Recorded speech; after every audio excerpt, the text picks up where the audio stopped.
में मदद करेंगे, उनको दिखने वाले चेहरे होंगे। तो ये आप लोगों पे बहुत बड़ी जिम्मेदारी है। ये याद रखिएगा, आपने जैसे भी 11वीं 12वीं तक आप आ चुके हैं पढ़ाई करते हुए, शुरू में हो सकता है समस्याएं आई होंगी, अब चीज़ें उस किस्म की नहीं है। आप लोगों का ध्यान रखने के लिए मैं एसडीएम साहब और बीओ साहब से कह रहा हूँ कि बच्चे आगे तक पढ़ें। इसके लिए ही हमें इंश्योर करना है, और इन लोगों के किसी न किसी ऑफिसर के साथ में टाइप करवा दीजिए एसडीएम साहब, ताकि हम इनको ग्रेजुएशन के कोर्सेज तक 100% इंश्योर कर लें कि इनका ग्रेजुएशन हो जाए, पोस्ट ग्रेजुएशन हो जाए। और फिर अगर ये बीएड करना चाहते हैं, कांस्टेबलरी में जाना चाहते हैं, क्लरिकल जॉब्स में जाना चाहते हैं, आईएएस बनना चाहते हैं, पीसीएस बनना चाहते हैं, या डॉक्टर इंजीनियर में जो भी बनना चाहते हैं, तो एक तो इनका काउंसलिंग प्रॉपरली करवा लें बीओ साहब। और ये आप लोगों की बहुत बड़ी जिम्मेदारी है कि जो यहाँ बैठे हैं या आपको देख के आगे बढ़ेंगे। और हम वैसे ही बहुत पीछे छूटे हुए हैं, मुख्य धारा के बहुत जो क्षेत्र हैं, जो भारत के मुख्य क्षेत्र हैं जिसे कहते हैं मेनलैंड एरिया, तो वहाँ पे और उसकी तुलना में पहाड़ को अगर कंपेयर करें तो हम लोगों को बहुत सारी समस्याएं हैं, बहुत सारी बैकवर्डनेस है हमारे यहाँ पे। और उसमें भी बुक्सा जनजाति की अगर हम बात करें तो हमारे लिए मुश्किलें और ज़्यादा हैं।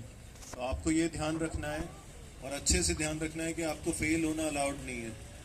कुछ लोगों को लाइफ में फेल होना अलाउड नहीं होता, यानी हिम्मत हारना, मना करना। आप पढ़ाई नहीं छोड़ सकते हैं, क्योंकि आपके पढ़ाई छोड़ने पे इतने सारे जो बच्चे हैं उनको जो मैसेज जाएगा, वो क्या मैसेज जाएगा आप जानते हैं कि पढ़ना नहीं है, कुछ किए बिना भी हमारी लाइफ चल सकती है।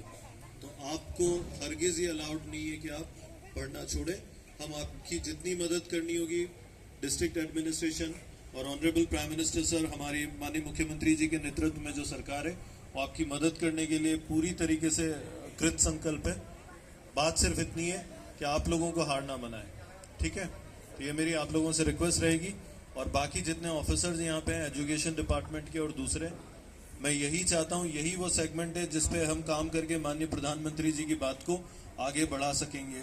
इन्हीं बच्चों को हमें इनके फ्यूचर को शेप दे के हम एक्चुअल चेंज ला पाएंगे। बाकी योजनाएं, बाकी स्कीम्स एक लेवल तक मदद देती है, लेकिन अगर आप पढ़ा सकते हैं बच्चों को तो आप अगली कई सारी पीढ़ियों को सुधार देते हैं।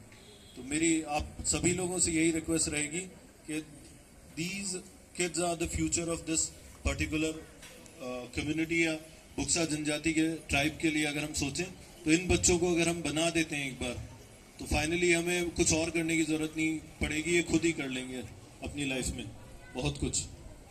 अच्छा, एक इस बेटे को उठाइएगा, ये क्या नाम है?